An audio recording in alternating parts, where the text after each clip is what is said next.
So, you might have heard that Yellowstone National Park is sitting on top of a giant supervolcano. That's a reason why the area can boast powerful geysers and hot springs. But it also means that underneath Yellowstone, there is an enormous magma chamber. In 2015, researchers from the University of Utah found out that this chamber was much bigger than everyone had previously thought. They even found one more reservoir with magma under the top one. Apparently, the more spacious the chambers are, the more magma they contain. Together, the two reservoirs store a glob of magma that could easily fill the Grand Canyon not once, but 11 times. But you know the most worrying thing about the magma chambers? They tend to push against the ground above them. As a result, the land in Yellowstone rises about 1 to 2 inches a year. On top of that, Yellowstone has the status of an active volcano, and its volcanic explosivity index, yes, there is one, is 8 out of 8. Such a high number means that if this volcano erupted, it would be an apocalyptic event. To put it into perspective, the eruption of Pinatubo in the Philippines in 1991, which is considered the most powerful in living memory, was given a mere 6 on the volcanic explosivity index. Ha, loser. Now, let's figure out if there's anything to worry about. In March 2023, the University of Utah seismograph stations recorded 354 earthquakes in the entire region of Yellowstone National Park. Sounds like a lot. But keep in mind that the most impressive event of the month was a mini earthquake of magnitude 3.7. It was part of a swarm of 106 earthquakes that began on March 29th and continued until the end of the month. Yep, earthquakes apparently also come in swarms, so be aware. Experts say that Yellowstone's seismic activity is, well, kind of more active than usual, but it's really nothing serious. A geophysicist working at Yellowstone Volcano Observatory called Michael Pollan claims that the volcano won't erupt anytime soon. For this to happen, there must be enough magma ready to erupt beneath the surface. Whew. There should also be enough pressure to cause this magma to rise. But neither of these conditions exist today. According to the expert, Yellowstone is stable now. At the same time, Pollan and his team are keeping track of all kinds of underground activity, looking for warning signs of possible eruptions. Some of them can be the frequency of earthquakes and ground deformation. Thousands of mini earthquakes, coupled with extreme changes in the surface of the ground in that area, can be alarming. The team also monitors the temperature of the park's thermal features. That's another noteworthy sign of a potential disaster: park-wide changes in geyser activity, as well as gas and thermal emissions. So, despite the media claims that Yellowstone is due to erupt soon because the last eruption happened 70,000 years ago, that's not how volcanoes work. Experts say that it's one of the most popular misconceptions about volcanoes. They don't follow timelines. If a supereruption did happen, though, the most worrying thing for us would not be the lava flows, and not an earthquake that would most likely accompany the natural disaster. No, the worst consequence of such a supereruption would be ash and ashfall. Let's have a look at what it was like when the Yellowstone volcano erupted many years ago. There have been at least 3 supereruptions in the history of the volcano. The most powerful of them was 2,500 times more devastating than the terrifying eruption of Mount St. Helens in Washington state in 1980. As for the most recent supereruption, it was dubbed the Lava Creek eruption. It formed the Yellowstone caldera after spewing out an insane amount of dust, volcanic ash, and rock into the air. Recently, scientists have also learned about 2 other previously unknown supereruptions that happened around 9 and 8.7 million years ago. The younger of the 2 is now considered to be the largest recorded event of the whole Snake River Yellowstone volcanic province. Anyway, let's have a look at what was going on all those millions of years ago. Because I wasn't around then, so we're all assuming this stuff based on evidence. The first signs of the disaster appeared long before the catastrophe broke out. For thousands of years, the heat had been welling up from within the planet's insides. It had been melting rock beneath the planet's crust and leaving behind huge chambers. They were filled with a pressurized mixture of semi-solid rock, magma, water vapor, and different gases, including carbon dioxide. All this scorching underground soup was expanding since more and more magma arrived with time. The land over the volcanic system was rising upward almost unnoticeably.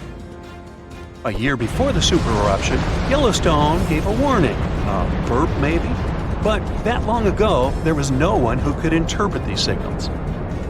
Plus, those alarming processes were mostly going on underground. For example, decompression releases gas bubbles. While bursting, such bubbles can often power particular kinds of eruptions. Months before the eruption, small-scale earthquakes became more frequent and more intense. The ground in many spots all over the supervolcano got hotter than it used to be. Surface lakes and groundwater also became warmer. If people had been around at that time, they would have noticed unusual steam fogging in that area. Not long before the eruption started, the growing pressure pushed the ground over the magma chamber up. This created a dome-shaped uplift. Narrow cracks started to open along the edges of this dome. Imagine opening a bottle of soda after you've shaken it. Something like that was happening near the volcano. Think Mentos and Diet Coke. The pressure was released through the fractures when gases were bursting out from under the surface. So right before the disaster, the ground around the Yellowstone volcano lifted. Geothermal pools and geysers heated up to boiling temperatures and got more acidic than usual. The magma started to rise toward the surface. At one point, the rock roof of the magma chamber couldn't resist anymore, and the eruption kicked off. Small but constant tremors began to move the ground days before the catastrophe. But the real shaking didn't start until several minutes before the eruption. With a deafening roar, a massive column of lava and ash hurled up into the air. Within several minutes, a pyroclastic flow rushed across the area at a hurricane-force speed. Such a flow is a liquid mixture of half-solid lava pieces, volcanic ash, and hot, expanding gases. It looked like an extremely hot, toxic snow avalanche. With a temperature of about 1,300 degrees, it was burning everything in its path. The volcano kept pumping ash for days on end. For all living creatures, ash fallout was one of the most dangerous consequences of the eruption. Volcanic ash turns into glassy cement within seconds of being inhaled. Most animals didn't have a chance to survive. Even thick trees started to collapse under the weight of this dense substance. It only took a couple of days until a thick layer of ash covered huge territories. After the ash got into the stratosphere, the temperatures all over the world started to drop. The eruption was rich in sulfur, which is an effective sunblocker. That's why it soon got so cold that there was no summer in the whole world for the next several years. Animals couldn't find food and clean water. This natural disaster, called the Gray's Landing supereruption, was colossal. That's how researchers described it in their recent studies. It affected a huge territory.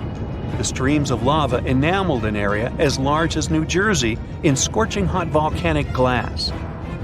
It instantly sterilized the land surface, wiping out all the plant life that had been thriving there before. Now, if such an eruption were to happen these days, it would cover Colorado, Utah, and Wyoming with almost 3 feet of toxic volcanic ash. Many regions would be plunged into darkness. Even the coast, where most Americans live, would experience problems with the spread of the ash cloud. It would destroy crops and contaminate pastures, ruin power lines and electrical transformers. Well, so I'm sure you'll agree with me, it's a good thing that such a disaster isn't expected to occur anytime soon. Hey, we got enough other stuff on our plate.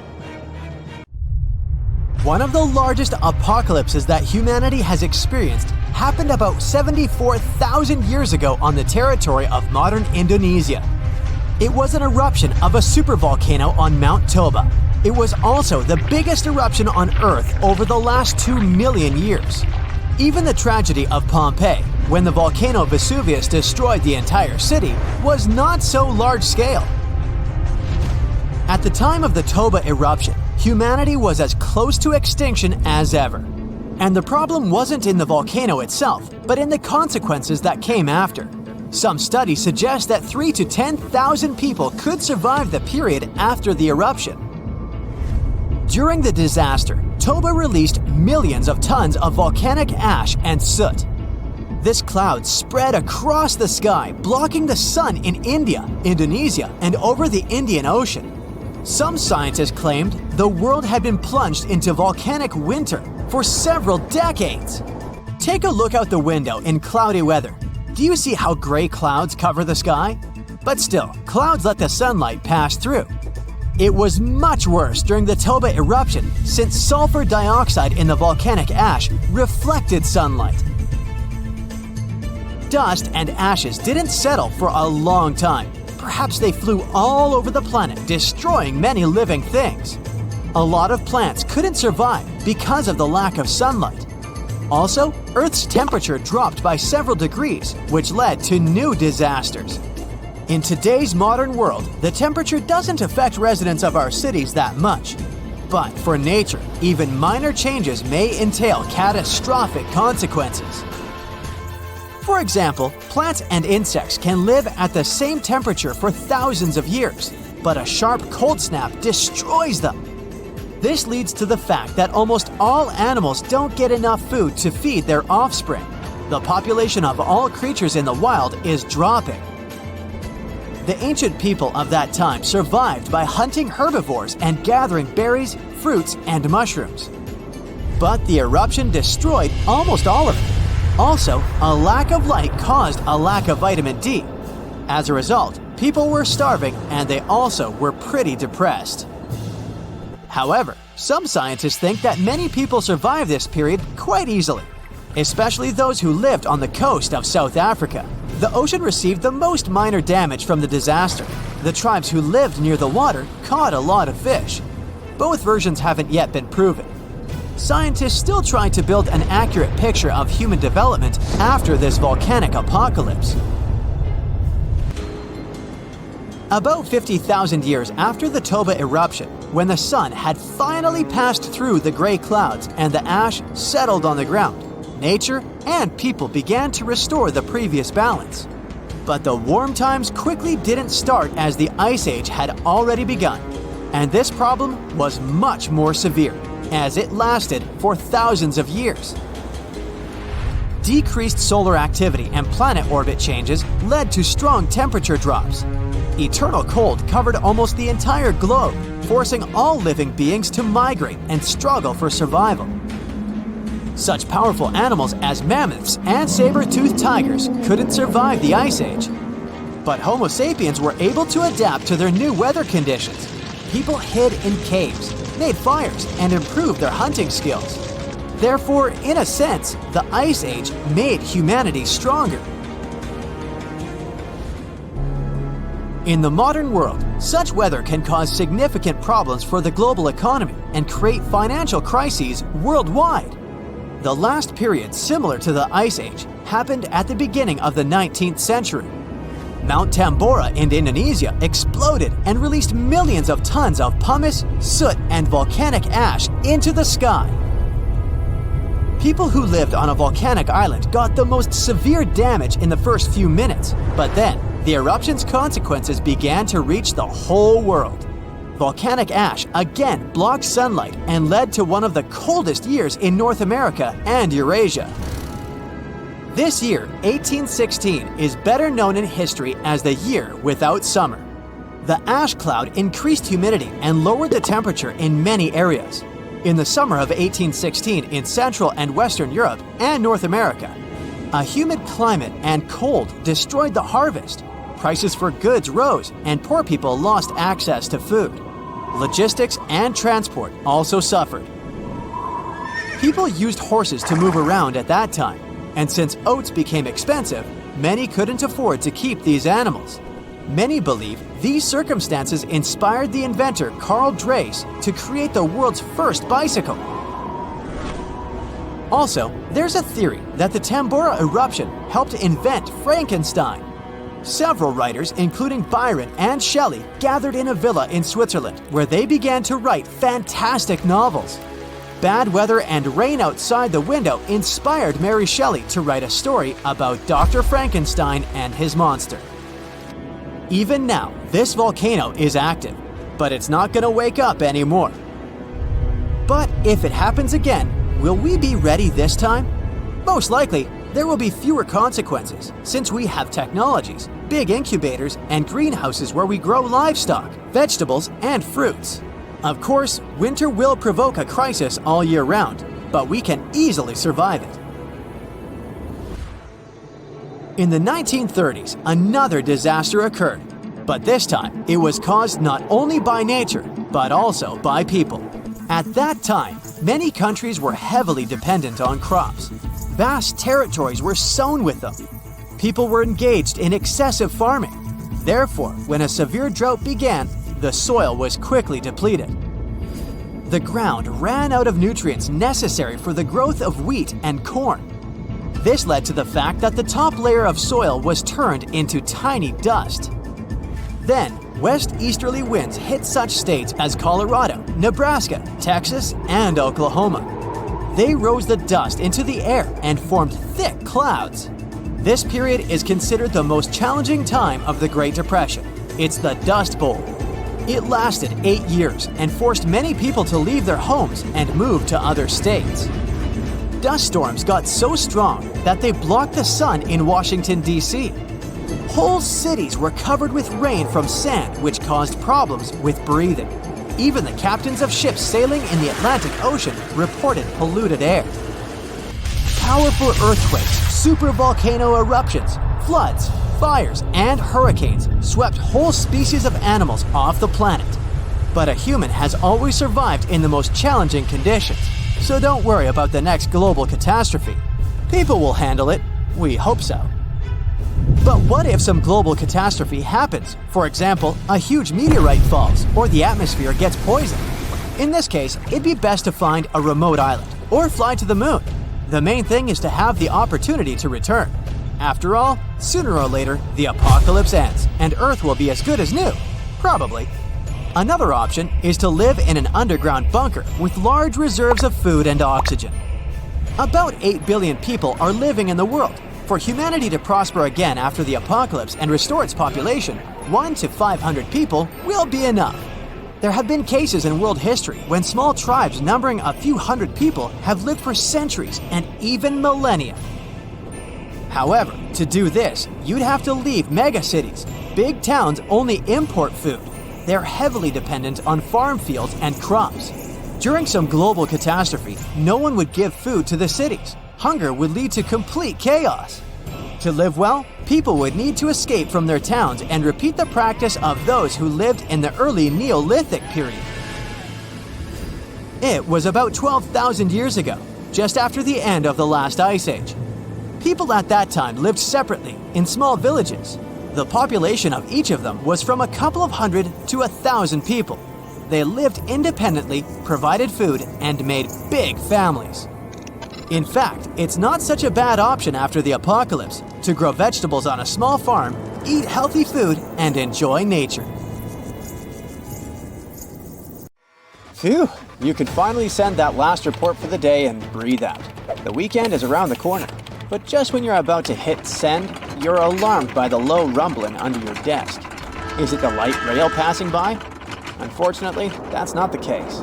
It's a volcano speaking. What? Here? In Arizona? That's right, the ground keeps shifting under Arizona, reminding us that Earth is alive. No panic though, let's arm ourselves with some context. 20 American states have extinct, active, and dormant, currently sleeping, volcanoes. Among such states, you can find California, New Mexico, Nevada, Utah, and Colorado. On the bright side, Arizona's volcanoes are dormant at the moment, but it doesn't mean they won't go off in the near or not so near future. Now, how about traveling to Arizona to check the traces of its active volcanic past? They dot the desert landscapes of this state like spots dot a Dalmatian. There are entire volcanic fields southwest of Phoenix, east of Douglas, near Flagstaff, north of Kingman, and near the Mexico border. The most worrying thing about these fields is that even though they're not active at the moment, eruptions in this region might happen every 1,000 years or so. Well, the time seems to be up. The last powerful and destructive volcanic eruption occurred around 1,000 years ago at the Sunset Crater. Oh, this place is worth paying more attention to. And we will, but a bit later. First, we have to talk about hotspots. No, not that place where you can surf the web. In our volcanic context, a hotspot is a place where insane amounts of heat melt the overlying crust, Earth's thin outer layer, and form volcanoes. This heat rises from the mantle, which is located between our planet's dense, superheated core and the crust. Want to see an example of this type of volcanism? Welcome to the Hawaiian Islands. The Big Island has its active volcanoes because, at the moment, it's situated on top of the Hawaiian hotspot. The older Hawaiian Islands were once there too, but later they drifted off towards the northwest. It happened because that's where the oceanic crust on top of which they sat, namely the Pacific Plate, moved. Now, look at the world's ocean basins. Yes, they're literally dotted with islands that sit on top of hotspots, like Hawaii, Iceland, Samoa, the Galapagos. Those are probably the most famous examples. But don't think that continents can't host hotspots. They can, but those are far less common. One of the most famous continental hotspots is, I bet you know it. Yep, the one beneath the Yellowstone caldera. By the way, the caldera is a vast volcanic crater, especially one formed as a result of a massive eruption that led to the collapse of the mouth of a volcano. The Yellowstone hotspot is basically the creator of Old Faithful and the rest of the hot springs and mud pots for which the national park is famous. Speaking of Old Faithful, let's make a small detour and pay more attention to this wonder of nature. It's one of the most well-known geysers in the world. People have been coming from all over the globe to see it for more than a century. The cool thing about this geyser is that the likes of it can only form under very specific conditions. That's why they're pretty rare. Magma under the surface superheats pockets of underground water. The pressure there keeps growing until it eventually pushes the water upward with immense strength. A certain volcanic rock with a high silica content lines the tunnel through which this water escapes. Basically, it creates a unique pipe that can withstand unbelievable pressure and heat created by the water erupting above the ground. Old Faithful was the very first named geyser in Yellowstone. If you come to visit it expecting the thing to erupt every hour on the hour, you're gonna be disappointed. On average, Old Faithful erupts every 91 minutes or so, which isn't that bad either. Plus, you can download a special app which will provide you with the approximate time of the next eruption. But be very careful while visiting and stay away from the site. The water erupting from the powerful geyser reaches 204 degrees Fahrenheit. The steam is even more scorching, up to 350 degrees Fahrenheit. It's hot enough to bake a cake. But let's get back to our volcanic hotspots. Scientists still don't clearly understand why there aren't many hotspot volcanoes on continental crust. One reason might be that the continental crust is much thicker than the oceanic crust, which is about 4 times as thick on average.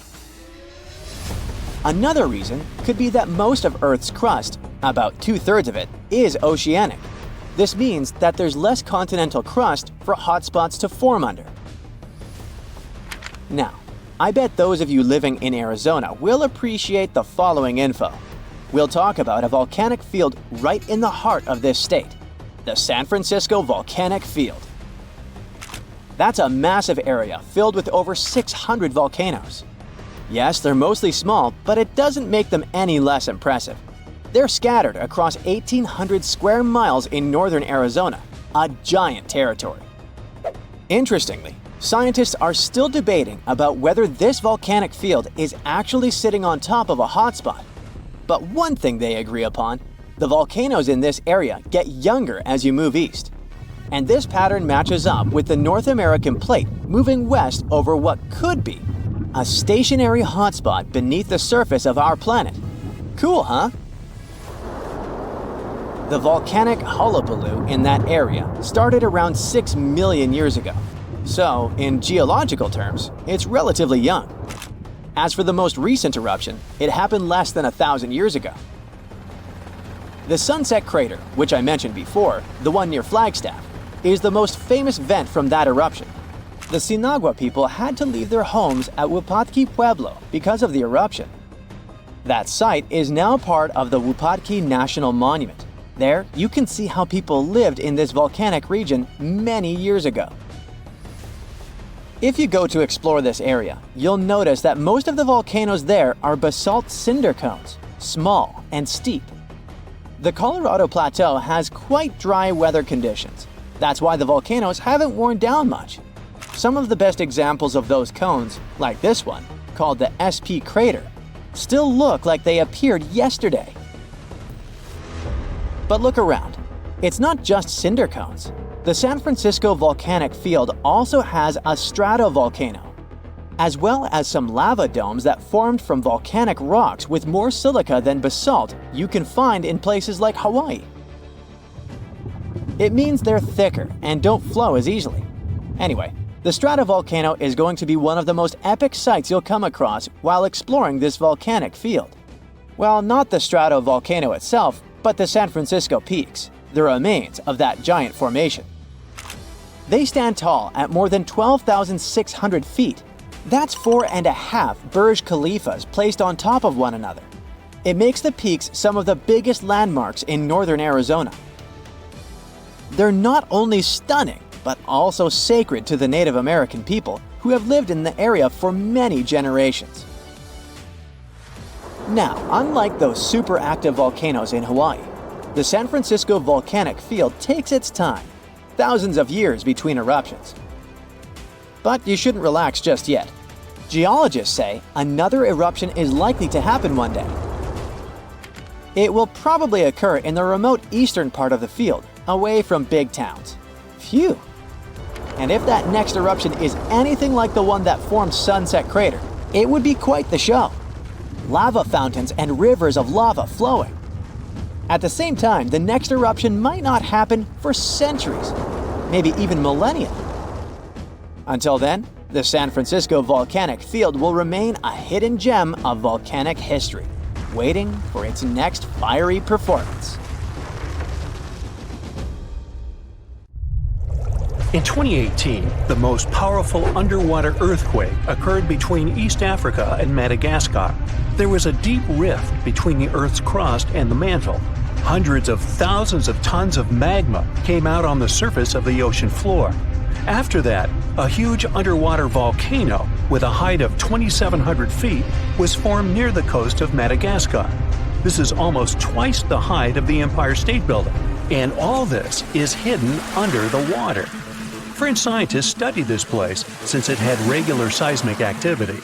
When the geologists went on an expedition to the coast of Madagascar, they discovered this giant underwater rock, which was not here until recently. With the help of geological equipment, they discovered the earthquake happened deeper than usual, below the Earth's crust. Geologists created a special observatory to monitor the situation at this site in real time. Between February and May 2019, they recorded about 17,000 seismic activities below the ocean floor. Scientists had never recorded such deep earthquakes. This suggests that there are reservoirs and drainage systems inside our planet through which magma flows. It's like the veins and vessels of a living organism. The volume of lava the volcano spews at this place can be compared with the volcanic eruptions in the hottest spots of Earth. Perhaps this is one of the most catastrophic, but at the same time, beautiful events in nature over the past few years. To understand what can be beautiful about this, let's first figure out what an underwater volcano is and how it works. Inside our planet, There are incandescent liquid metals and molten rocks containing almost all the chemical elements from the periodic table. All this hot substance is called magma, which constantly flows in the planet's bowels. Anyway, magma is lighter than the surrounding Earth's crust, so it always tries to break out upwards. Fortunately, the surface of our planet is strong enough and doesn't allow magma to splash out. But sometimes it happens, and here's why. The Earth's crust consists of many solid parts, tectonic plates. These plates collide with each other because of movement. Imagine a massive picture of puzzles. Each detail of this puzzle is a tectonic plate, and they all are constantly moving. Sometimes one puzzle gets unhooked from another. When this happens, magma immediately spills out of the resulting gap, and these places of faults with flowing magma we call volcanoes. When such a volcano erupts, a new geology begins. A splash of magma shakes the ocean floor. Lava and ash erupt from the inside of our planet. It causes a release of destructive energy of incredible power. But thanks to the water, such a catastrophe can go unnoticed. More than 70% of the seismic activity associated with volcanoes occurs underwater, and almost no one notices it. But inside the water, there's a total mess. Lava heats the water and destroys the seabed. The ocean in this area boils, and large air bubbles rise up. But the enormous pressure of hundreds of millions of gallons of water suppresses the volcano's destructive power. Molten rocks of the Earth's crust are pressed against the seabed. The ocean blocks the consequences of the disaster, but sometimes the eruption gets to the surface. Such a case occurred in 2012. Vast pieces of pumice, the size of a van, began to float up in the southeastern Pacific Ocean. There were hundreds, even thousands of them. It was more like a group of unknown islands. Volcanic rocks scattered in the ocean over an area twice as large as New Zealand. Scientists used deep-sea sonar apparatus on the remote control to determine the full scale of the disaster. They studied the seabed for a long time and found 14 craters that released lava. The researchers saw that more than a third of the erupted volcanic material surfaced and scattered throughout the ocean. The rest was scattered along the bottom. It destroyed all marine life in the area. However, after the eruption of volcanoes, life is reborn like a phoenix from the ashes. Volcanic ash, lava, and soil around the volcano contain many useful elements and minerals. They nourish the soil and promote the development of microorganisms not only on land but also in water. That's why there's so much vegetation, flowers, and trees around volcanoes. And underwater volcanoes can eventually form natural islands. This is a long process, resulting from which a large piece of land comes out of the water. When magma goes out, the water immediately presses it to the seabed. The eruption can go on for a long time. The released magma raises the level of the seabed. After another 100, maybe 1,000 years, a new eruption begins. New magma flows lay a new layer on the surface of the previous one. Over millions of years, layer by layer, the volcano has been growing. It's slowly rising up because of constant eruptions.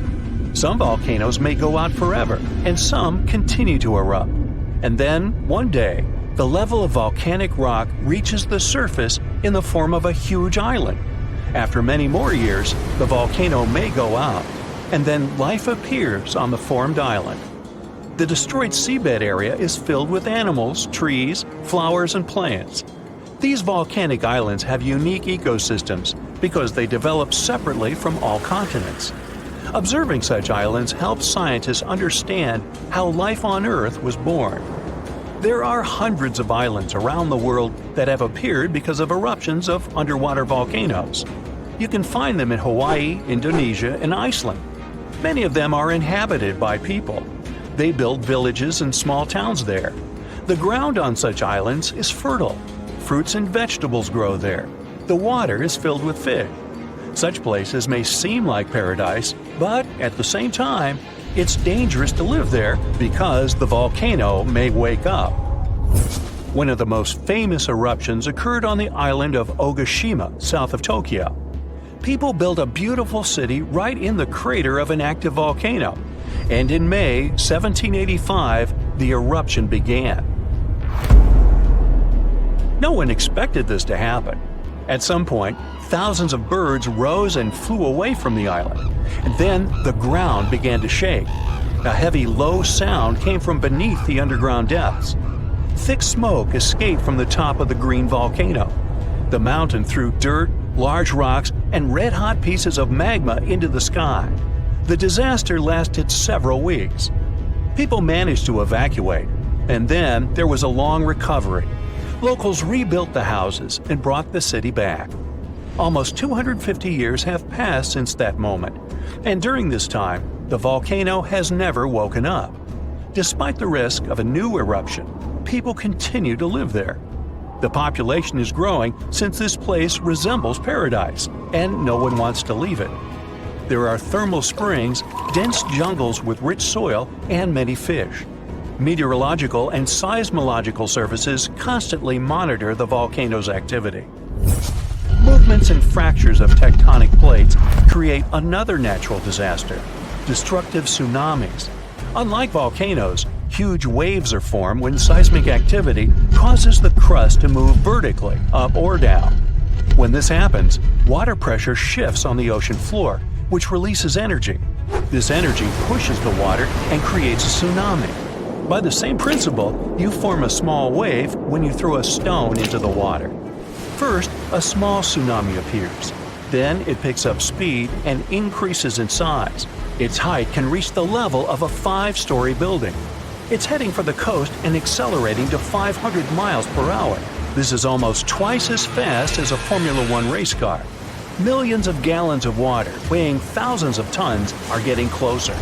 And now the wave reaches the shore and demolishes everything in its path. Houses, trees, cars, nothing can withstand the destructive force of nature. Such tsunamis are a frequent occurrence on the coast of Japan. People have built massive shields near the land to stop the waves before they hit the shore. Still, in spite of all preparedness, somehow, nature always prevails. Imagine standing in the middle of Europe 40,000 years ago. The landscape is rough, cold, and unforgiving. Fast food is scarce, and there's no internet. Suddenly, from out of the woods steps a figure, stocky, strong, and with a face that is quite unusual. This human looks similar to us, but something about them is different.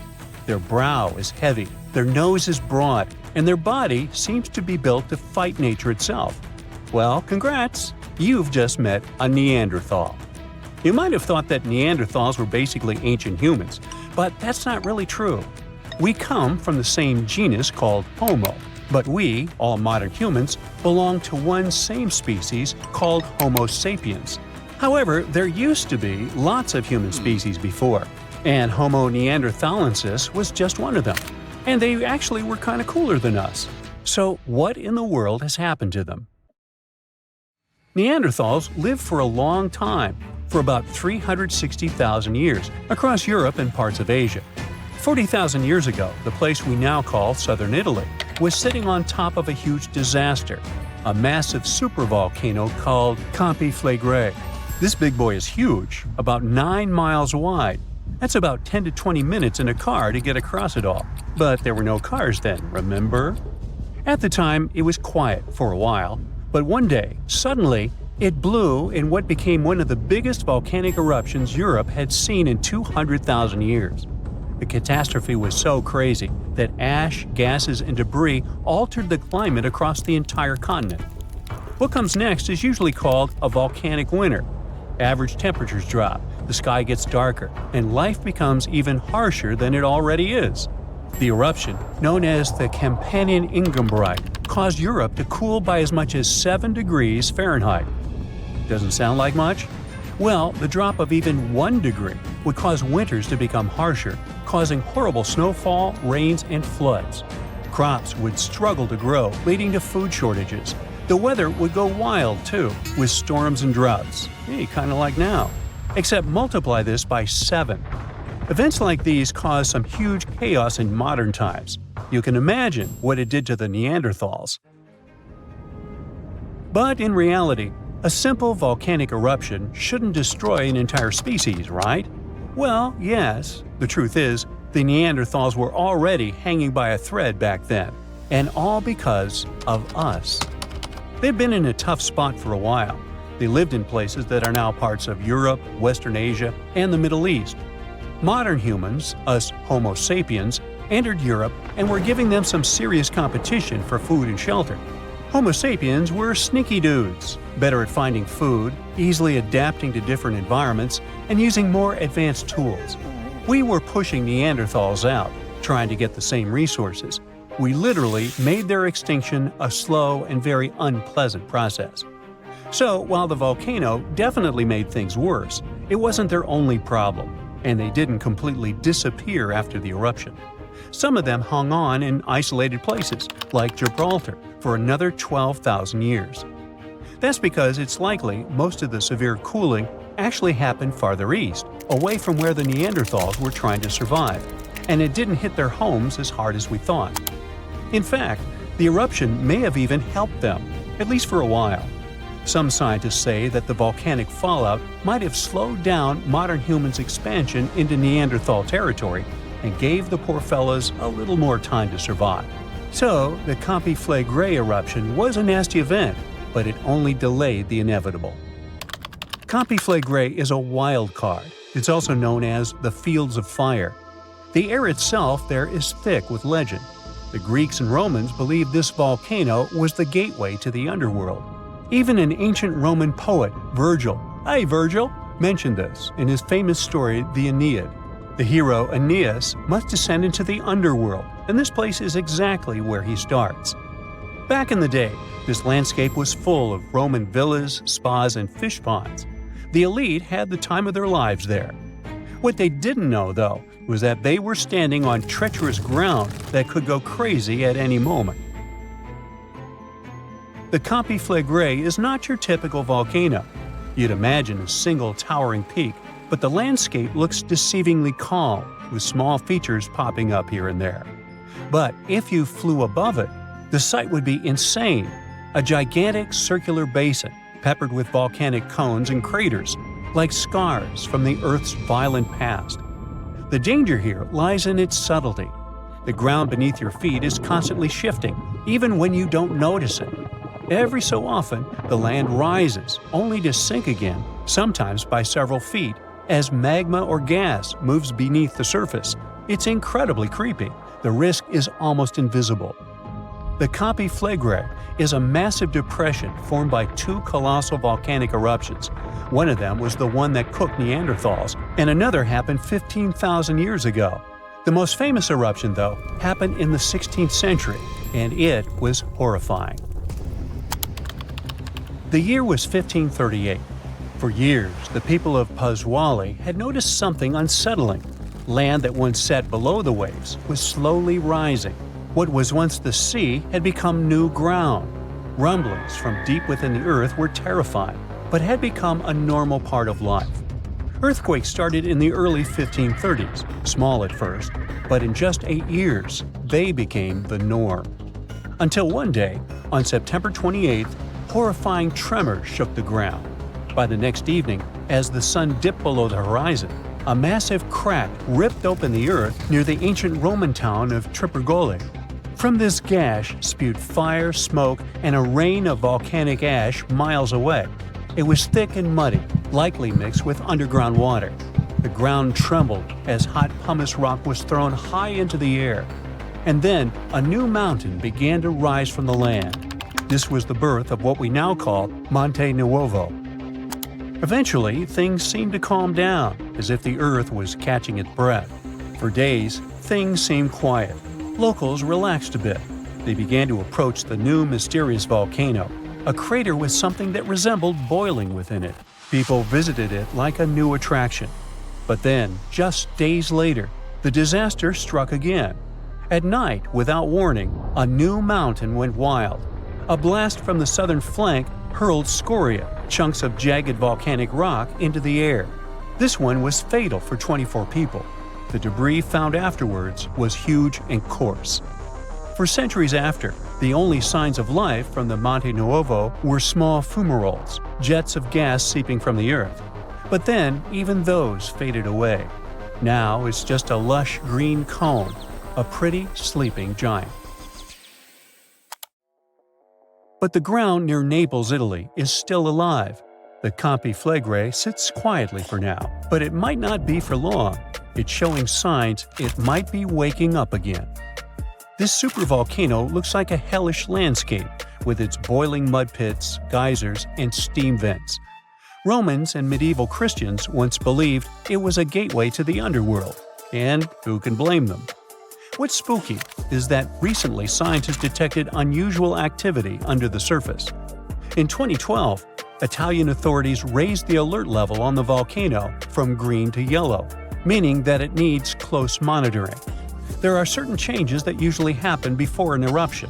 The magma below starts releasing gases, which could weaken the rock above, eventually triggering a disaster. Unfortunately, no one can predict exactly when or if it will erupt.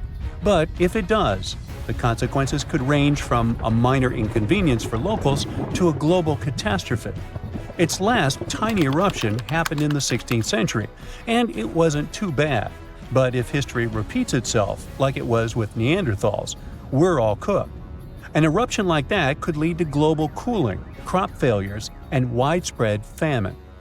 Right now, a group of scientists is trying to get a clearer picture of what's happening beneath the surface.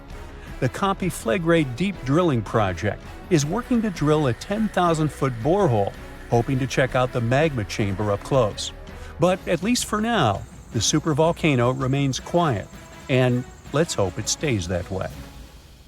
When we think of active volcanoes, one region comes to mind: the Ring of Fire in the Pacific Ocean. 3/4 of Earth's volcanoes sit within this belt. Compare the area to Australia, which doesn't have any volcanic activity. The old continent of Europe is also calm, or at least we like to think so. Can you guess what the most active volcano in Europe is? If you thought of Mount Etna on the island of Sicily in Italy, you were right. The volcano has erupted about 200 times and has been far from sleeping in recent decades. The last time this happened was in August 2023. The highest mountain in the Mediterranean is 500 million years old. But in Iceland, there is a much younger volcano. It sprang into action on the 10th of July 2023.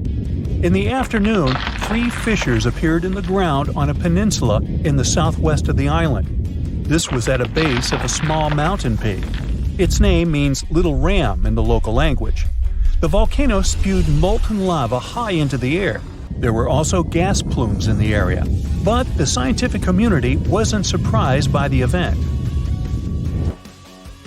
They already knew about the volcanic area that stretches between the cities of Reykjavik and Keflavik. Its name is hard to pronounce. Hey, I want to buy a vowel. It had already erupted during the previous 2 summers. This activity came after 8 centuries of dormancy. In the days leading up to the latest eruption, seismologists, the scientists who study earthquakes, recorded over 12,000 tremors. When the ground opened up in July, the fissures were over 1.5 miles long. The following morning, 2 of them closed. All the lava was now coming out of the last fissure. It grew into an elongated cone, the simplest shape of volcano we are all familiar with. The lava soon filled a large crater. It grew almost 100 feet tall during the first week, and it is still growing. On the night when the eruption started, lava spread out in all directions. Its cinders set ablaze the dry moss in the vicinity. Local authorities closed off the surrounding area. There were toxic gases from the volcanoes and smoke from the burning moss. Firefighters flocked to the area. After a week, they proclaimed the area safe. Visitors soon came to witness the birth of Europe's youngest volcano. This form of tourism is quite developed in Iceland. People come from all over the world to watch active volcanoes. The land of fire and ice is home to more than 130 volcanoes. Some 30 of them are active. Now, I know what you're thinking right now. Is volcano tourism safe? In Iceland, it is. The country's authorities research and constantly monitor all of the hotspots. The island is dotted with several dozen seismic stations. These help researchers accurately predict future eruptions, and emergency services are accustomed to these sorts of events. They can quickly cordon off danger zones. This is what happened in 2010. A volcano in the south of the island, the name of which everyone struggled to pronounce, erupted. It spewed out a plume of steam and ash that was 7 miles high. This wasn't a fun time to be an air traveler. Winds carried the enormous plume southeast toward northern Europe. Many countries closed their airspace for several days for safety reasons. The volcano erupted in March, but the Earth was shaking from January the same year, so seismologists knew that an eruption was approaching. When it comes to the continent's youngest volcano, the tourist infrastructure is already there. Visitors can leave their cars at a designated parking lot. Then they go on a 5-hour-long trek. This leads to a viewing deck. Tourists are so close to the epicenter that they can feel the heat haze from the crater. The sight is the most impressive at nighttime. Safety is never a concern. Scientists regularly chart out hazard maps that outline the borders of lava fields. This way, visitors who stick by the rules are never in harm's way. More than a week after the eruption started, a section of the crater collapsed. Lava flowed downhill west of the volcano. This majestic smoldering hot river is slow-moving lava. Scientists categorize it as an AA type. The term is Hawaiian. It describes basaltic lava that has a rough and brittle surface. The flow is composed of broken lava blocks that are called clinkers. They fall off as the substance flows. This reveals red-hot areas. The cooler sections of lava are gray and black in color. When it moves forward, it produces a distinctive sound like shattering glass. Nearly a month after the eruption of the new volcano, we got aerial footage of an interesting phenomenon. A tornado formed directly over the lava flow. This occurs due to the high temperatures in the area. When the conditions are right, a column of heated air can easily turn into a mini tornado. Scientists observed a similar event happen during the 2018 eruption of Mount Kilauea in Hawaii. The lava fields of Europe's second-largest island tell the story of the creation of Iceland. It sits above the place where the North American and Eurasian plates meet each other. Tectonic plates are huge, rocky chunks of Earth's most outer layer. There are roughly 20 of them. They rest on a partially molten layer of rock. All the lava we see on the surface starts its journey here. You could say that these plates float on molten rock. Their boundaries are unstable, so when two plates grind past each other, they release tremendous amounts of energy. The formation of volcanoes is one result. These are places where the molten rock travels upward to the surface. Iceland began to form some 60 million years ago. The tectonic plates under the ocean drifted apart. Enough lava piled up on the surface to create solid ground. This ancient rock is under the waves today. As new lava reaches the surface and cools down, it pushes the old rock away from the center of the island. That's why the oldest parts of Iceland aren't 60, but only 16 million years old. The country's active lava fields are young in geological terms. Some of them are under 1,000 years old. Scientists consider the island a hot spot for volcanoes, pun intended. Nearly a third of the basaltic lava that reaches the Earth's surface in recorded history came from Icelandic eruptions. Fissure swarms, like the ones before the 2023 eruption, cover 30% of the Nordic country. For this reason, only a quarter of the island is inhabited. Norse Vikings were the first people to settle in Iceland at the beginning of the 10th century. Nature threw them a loud welcoming party. Just a few years after their arrival, they witnessed one of the greatest volcanic eruptions in history. Vikings came from a region without volcanoes, so they had no clue as to what was going on. Today, Icelanders are used to such events. This is good because their homeland is entering a new era of volcanic activity.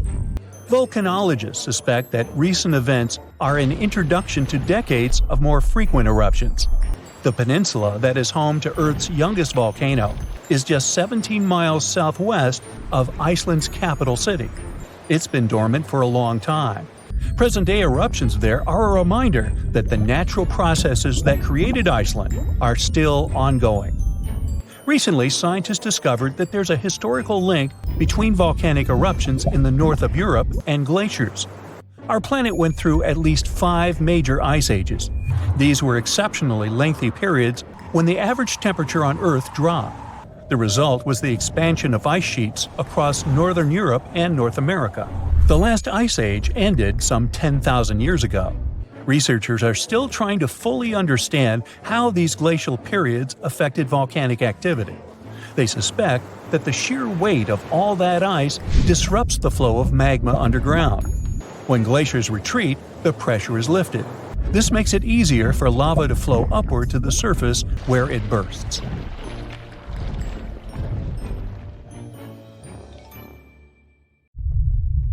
Whoa! Earth's surface is shaking. Long cracks split the ground open. Lava rivers are rapidly flowing down the slopes. Deafening noise is filling the air. Rocks and other debris are flying high up. Clouds of volcanic gas and ash cover the sky. Now, this is not a plot of a blockbuster disaster movie. It's what happens when supervolcanoes decide to erupt. But this is likely not the scenario that will take place when the world's largest volcano, Mauna Loa, decides to finish its long nap. In 2021, scientists were sure it would happen soon, but so far, nothing. The volcano's seismicity keeps increasing and then going back to normal. But you never know when this giant will finally come back to life. That's why experts have been monitoring geological activity on Hawaii's largest island for quite some time. The Big Island of Hawaii is made up of 5 volcanoes, including the most active on the planet, Kilauea, and the largest, Mauna Loa. This gigantic thing makes up almost half the landmass of the island. And what lava Kilauea emits in one day, Mauna Loa could spew out within 20 minutes. That's what it did in 1984. While Mauna Loa's smaller sibling has been throwing tantrums for a while, the giant has been slumbering ever since its last eruption. But very recently, the Hawaii Volcano Observatory has recorded more than 200 mini-earthquakes below Mauna Loa. It likely means an increased flow of magma down there. Good morning! The volcano might be waking up. Or not.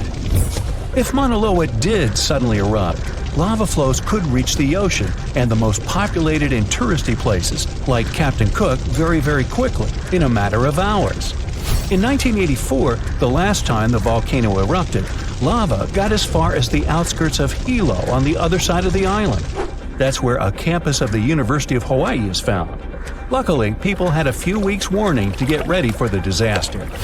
These days, locals have special go bags ready with the most important stuff, including documents and money. Such precautions can come in handy in case of an emergency evacuation. Even though most Mauna Loa eruptions have so far only affected the summit area, several of them sent lava all the way down to the ocean. And you never know how powerful the next eruption will be. Now, what is the highest mountain on Earth? Mount Everest, you say? Well, it depends. From seafloor to the summit, Mauna Loa is 1,000 feet taller than the famous Himalayan peak. The volcano is so big, it makes the Pacific plate it's sitting on literally slump under its weight. Scientists say that when this monster of a volcano erupts, the volume of lava coming out per unit will be life-threatening. Over its recorded history, Mauna Loa has been erupting regularly, almost every 6 years. And even though the last eruption of the volcano occurred about 40 years ago, scientists are certain it'll happen again. Now, remember the scene I showed you at the beginning? Well, you can relax. It's not likely to happen with Mauna Loa. The thing is, big island volcanoes, including Mauna Loa, aren't very volatile. That's because they're shield volcanoes. These volcanoes got such a name because they aren't really very high and resemble a warrior's shield placed flat on the ground. Shield volcanoes get formed by very fluid lava. It travels farther and forms much thinner flows than lava erupted from a stratovolcano, which is conically shaped and tall, like the infamous Krakatoa in Indonesia. So if, or should I say when, Mauna Loa erupts, there probably won't be ash clouds and tons of debris. The most dangerous thing will be lava. Since Mauna Loa is a shield volcano, its lava is extremely fluid and voluminous, which allows it to flow far and fast. Using theoretical vent maps, experts from the Hawaii Volcano Observatory have made charts of possible lava flows. They're kind of worried about earthquakes clustering at high rates. It likely means that lava is on the move under the surface. 500 to 600 earthquakes per day are a serious reason to be on high alert. On the other hand, it doesn't necessarily mean a disaster or inevitable eruption. Around a decade ago, several earthquakes that happened at the same time signaled that something was happening under Mauna Loa. But an eruption didn't occur. Instead, half the volcano shifted a bit to the south. This way, it probably gave more room to magma so that it had enough space to stay beneath the surface. Now, let's get back to the catastrophic eruption we saw at the beginning of the video. That's what often happens when a supervolcano erupts. Those are volcanoes that have at least once had an eruption with a volcanic explosivity index of 8, which is the largest recorded number on the index. Supervolcanoes are often extremely large, with no cone at all. That's because they're typically the remains of gigantic magma chambers that once flared up, leaving behind a caldera. They're usually found over hot spots. Supervolcanoes can produce super eruptions, and when they do, they blow more than 240 cubic miles of ash, molten rock, and hot gases up into the air. In other words, 4 super eruptions could fill the Grand Canyon to the brim. Supervolcanoes get formed when gigantic volumes of scorching hot magma are trying to escape from deep underground. This magma rises close to the surface but can't break through Earth's crust. That's why a huge pressurized pool of bubbling magma gathers at a depth of only several miles. The pressure keeps growing because more magma is trying to get to the surface until, bam, a super eruption occurs. The most recent super eruption happened in New Zealand. Well, when I say recent, I mean around 26,500 years ago. Nah, I wasn't around then. That's when a supervolcano beneath the surface of Lake Tahoe spewed into the air more than 300 cubic miles of ash and pumice. Imagine 500,000 Great Pyramids of Giza flying up at the same time. That's how incredibly powerful that eruption was. But the most exciting and confusing thing about the eruption was that the Tahoe volcano simply didn't go off like many others. At first, everything was going as usual. More than 200 square miles of magma had built up under the surface, and the pressure was getting higher and higher. But after the rock cracked and the first part of lava rushed out of the crater, something went wrong, and the supervolcano took a break. Only several months later, the disastrous eruption shook the ground, and thousands of tons of lava, rocks, and ash flew high into the atmosphere. But the age of supervolcanoes isn't over. The most infamous of them all is probably the one in Yellowstone National Park. This giant handles at least 3 mega-powerful eruptions, and who knows how many smaller ones. If this monster erupted anywhere as strongly as it did 2.1 million years ago, it would spit out more than 588 cubic miles of red-hot material. You can probably picture it more vividly if I tell you that this volume is comparable to 65 million Capitol rotundas in Washington, D.C. piled together. Wow. Anyway, scientists are sure that Yellowstone doesn't present any danger these days. For an eruption to happen, magma inside must be at least 50% molten. With the Yellowstone caldera, this number is just 5 to 15%. But of course, Yellowstone isn't the only supervolcano on our planet. There's also New Zealand's Tahoe you already know about, Japan's Eri Caldera, California's Long Valley, Indonesia's Toba. Any of them can one day produce a super eruption. There are also several so-called supervolcanoes that haven't lived up to this name yet because they've never produced anything like a super eruption. For example, in 1883, Indonesian volcano Krakatoa went off. The power of the eruption tore the volcano's walls open, and cold seawater rushed into its molten insides. The difference in temperature made the volcano blow up with a deafening boom. It was clearly heard 2,000 miles away in Australia. It earned the blast the title of the loudest sound in history. But even though the consequences of this event were truly catastrophic, it still turned out not powerful enough to be called a super eruption. The latest super eruption of Yellowstone occurred 640,000 years ago, and it was long before Homo sapiens saw the light of day. But we were around during another, no less devastating natural disaster. This super eruption took place on the island of Sumatra around 74,000 years ago. That's when an erupting supervolcano wreaked havoc on huge territories, sending up plumes of debris and ash that spread for thousands of miles and caused temperatures on the planet to plummet. The effects of this super eruption were visible as far away as southern Africa. Experts believe they could have impacted early humans there. By the time the volcano erupted, our ancestors had already been using stone tools and had likely known how to produce yarn. And some specialists even think that the Toba super eruption was so powerful it could push our ancestors to the brink of extinction. They claim that Toba might be the largest volcanic eruption to occur on Earth within the last 2 million years. The eruption disgorged so much pyroclastic rock it would be enough to cover the entire United States to the depth of a one-story house. About a third of that deposit piled up on northern Sumatra, while a lot more ended up beneath the floor of the Indian Ocean. The super eruption left an elliptical crater lake around 60 miles long. The caldera is so large it's hard to feel that you're indeed in a volcano. Pumice deposits from the eruption remain in the canyon walls and go deep below the ground. There aren't many arguments about the amount of pumice and ash involved in this disaster. At the same time, experts aren't sure how much sulfur ended up in the atmosphere. Even some sulfur layers in the polar ice could be potential candidates, but so far, scientists haven't found any connection between them and Toba. But let's get back to the dramatic impact the super eruption had on early humans. It turns out some not only survived but even thrived after this natural catastrophe, at least judging by the artifacts they made during and after the eruption. The disaster might not have posed a serious threat to those of our ancestors who took refuge along the coast. Genetic evidence hints that modern humans descend from a few thousand people that ventured out of Africa around 60,000 years ago. Why just a few thousand? According to some experts, the rest of our ancestors could have been devastated by the Toba eruption. After all, the supervolcano spewed out 1,000 cubic miles of dust and rock in a flash, leaving a scar in the ground that was dozens of miles wide.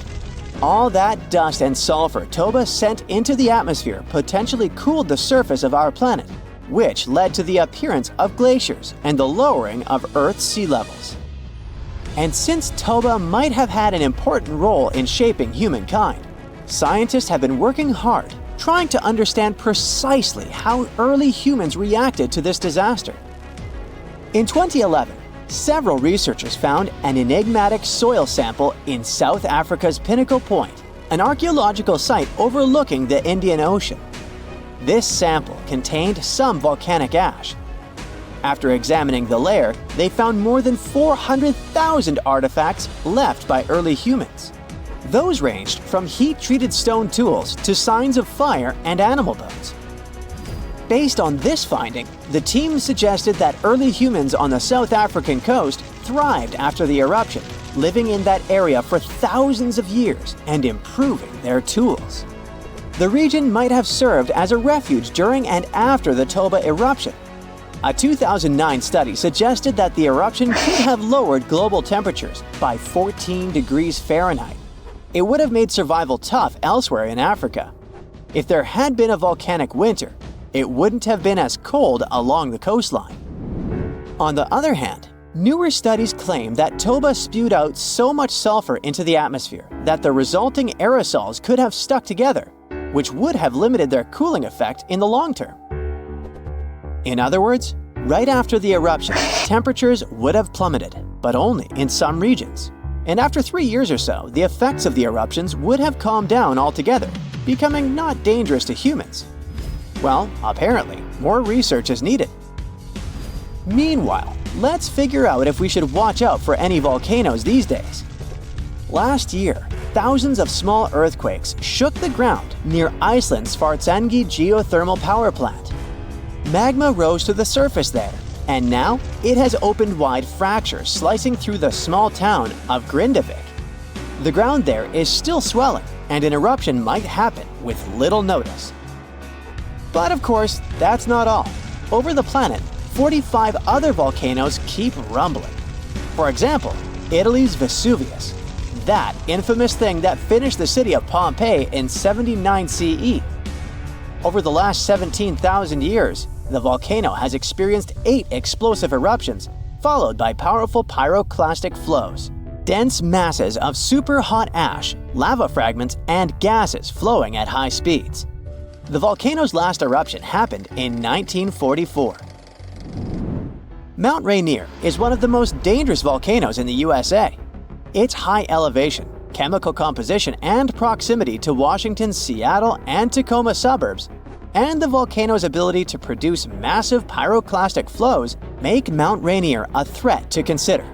The heat from this volcano could potentially melt the ice and snow covering it, leading to rapid downstream flows of debris, mud, and rocks. The Novarupta volcano in Alaska's Katmai National Park and Reserve formed in a 1912 eruption, which was the world's largest in the 20th century. The volcano sent almost 7 cubic miles of ash and debris into the air. It also produced such a powerful ash flow that it created the Valley of 10,000 Smokes. Mount Pinatubo is located in a populated region in the Philippines. It became notorious after a 1991 massive eruption, which was the second largest eruption of the 20th century.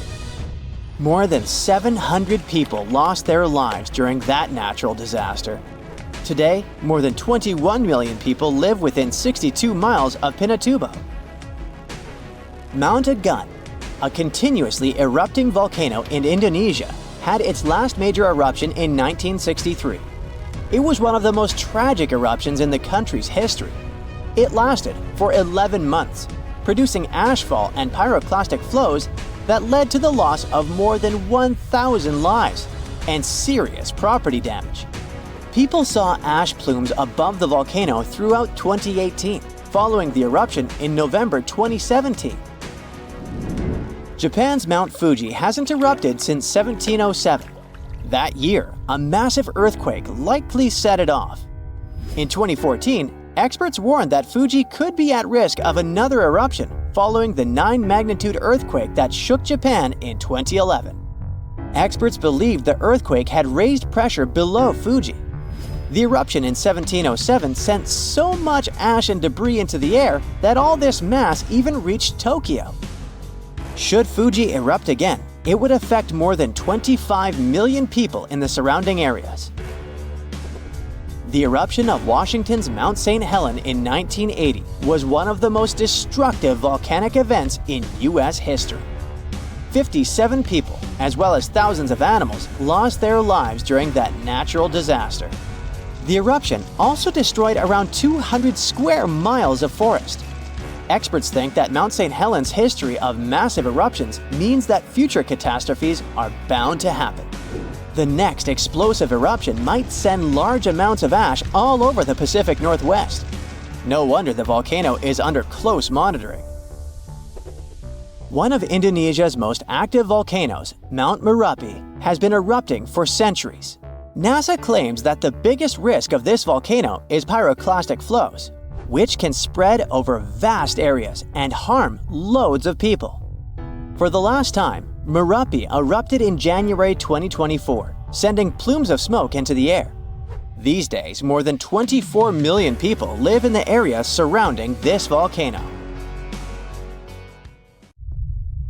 So this huge volcano, everyone thought to be extinct, woke up and spat out a black ash cloud 50 miles high. That's about 9 times as tall as Mount Everest. Located in what is now Indonesia, the powerful Krakatoa had caused huge tsunamis that rocked over ships as far away as South Africa. It also changed the temperatures around the world for several years. The volcanic island of Krakatoa in the Sunda Strait was likely born thanks to another major eruption several centuries ago. It hadn't erupted for at least 200 years before 1883. So the first tremors and blasts in May of that year came as a total shock to people living nearby. Then ships sailing through the busy water passage started reporting clouds of ash above the volcano. It went quiet again for a while, but they could still see ash above it. The eruption culminated at the end of August. It was so powerful that it shattered the island into fragments. Witnesses heard the sound produced by it in Australia, around 3,000 miles away. They described the noise as the roar of heavy cannons. Some say it was the loudest sound ever heard. During the next 5 days, the pressure wave from the eruption traveled around the globe 3.5 times and was seen on barographs on different continents. Hot avalanches of ash spread down the volcano as far as 25 miles away at crazy speeds. They ruined the surrounding islands and took 36,000 lives. Tens of thousands more drowned in tsunamis that happened after the volcano had collapsed into the caldera. Over 100 coastal villages on Java and Sumatra were completely wiped out. All this made the waking up of Krakatoa one of the most devastating in the entire recorded history. The Earth's crust is like a giant puzzle, made up of massive pieces known as tectonic plates. These plates are constantly sliding against each other over the mantle, which is the molten layer beneath. Indonesia is right in the middle of the so-called subduction zone. Here, the Indo-Australian plate collides with part of the Asian plate as it moves northward. As the oceanic plate dives down, it gets heated up, and you've got the perfect recipe for a volcanic hotspot. Krakatoa had 3 peaks, each serving as an exit door for a massive magma chamber beneath it. During a previous eruption, debris blocked one of these exits, and the pressure built up beneath. When Krakatoa finally blew its top, the blast split the magma chamber wide open. The eruption led to a so-called volcanic winter. Krakatoa had sent 6 cubic miles of rock, ash, and debris into the atmosphere. They created a thick veil that surrounded the Earth. The particles scattered sunlight, and the troposphere below cooled down. The effect stayed strong for several years. The northern hemisphere experienced colder than average temperatures, and in some regions, summer temperatures didn't rise to typical levels. Southern California received a record amount of rainfall in the months following the eruption. The sky became darker in different parts of the world for years afterwards. The sunsets, for many months, turned into a spectacular show of red and orange. One astronomer supposed it was the source of the inspiration for The Scream by Edvard Munch. The painting shows exactly what the sky over Norway looked like after the eruption. It also produced a rare type of halo called Bishop's Ring and a volcanic purple light at night.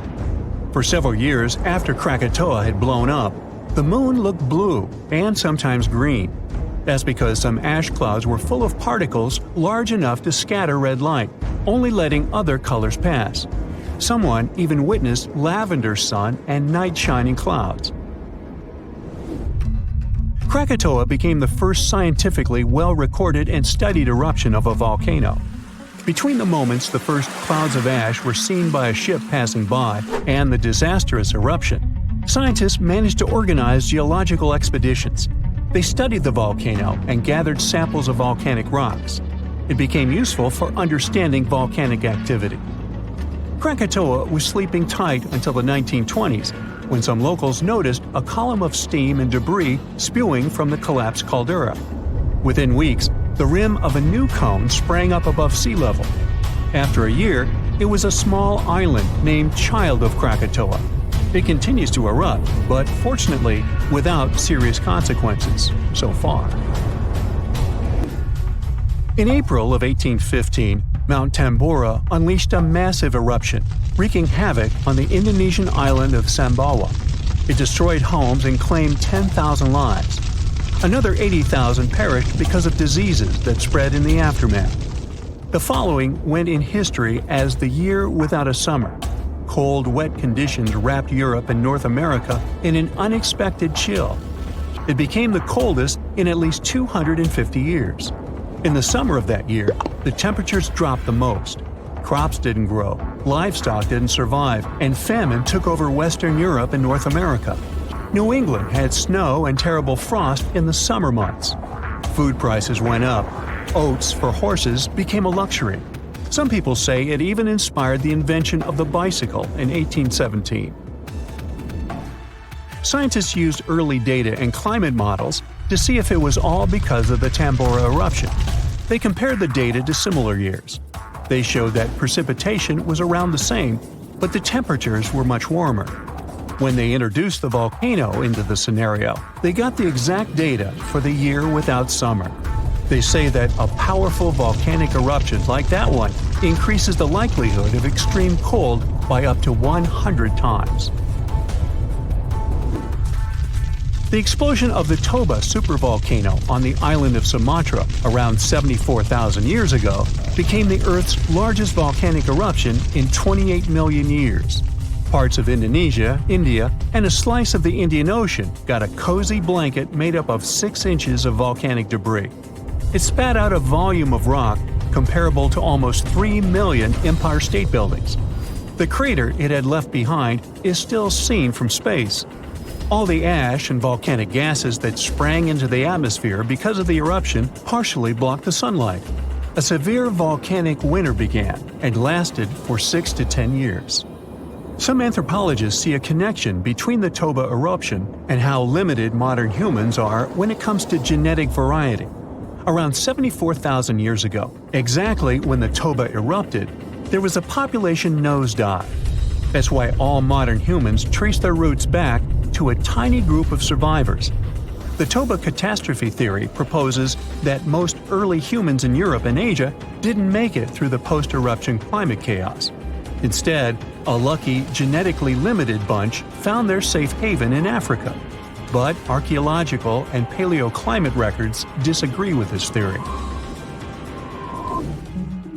Benjamin Black from Rutgers University and his team set out to crack the code and discovered a hidden paradox. Maybe we were peering through the wrong climate lens. They ran 42 different climate model simulations, varying the magnitude of volcanic emissions, time of year of the eruption, background climate state, and eruption column height to see what climate disruptions the Toba eruption might have caused. There was a significant drop in temperatures in the northern hemisphere in the first year after the event, up to 18 degrees Fahrenheit. The southern hemisphere, where the early humans were settling, didn't go through a rough cooling that could have affected them all. The most significant eruptions that can seriously change the world's climatic patterns come from supervolcanoes like Yellowstone or Mount Toba. Luckily, these erupt very rarely, about every 100,000 years or more. Still, climate scientists study volcanic eruptions to understand and explain short periods of cooling in the history of our planet. Every few decades or so, a volcanic eruption lets out a substantial number of particles and gases. Some of them will block enough sunlight to start a brief global cooling period. Nothing like the real volcanic winter, but still felt across the globe.